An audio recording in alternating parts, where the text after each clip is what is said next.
पैशाच्या कारणावरून झालेल्या वादातून चाकूनं हल्ला करून एकाचा खून व एकास गंभीर जखमी केल्याची धक्कादायक घटना सोमवार दिनांक 27 एप्रिल रोजी सकाळी सुमारे 10 वाजण्याच्या सुमारास घडली आहे।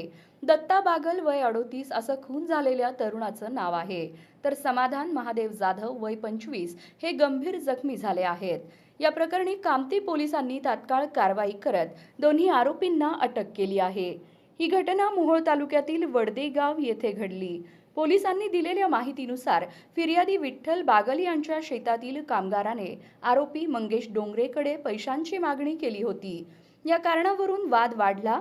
त्यानंतर आरोपी मंगेश डोंगरे व समर्थ जगताप यांनी दत्ता बागल यांना शिवीगाळ करत जीवे मारण्याची धमकी दिली। यानंतर दोघांनी धारदार चाकूने दत्ता यांच्या छाती व पोटावर वार केले। यात दत्ता बागल गंभीर जखमी होऊन जागीच मरण पावले।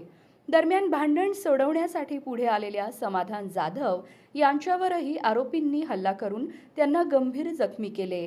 जखमींवर सोलापूर येथे उपचार सुरू असून पोलीस तपास सुरू आहे।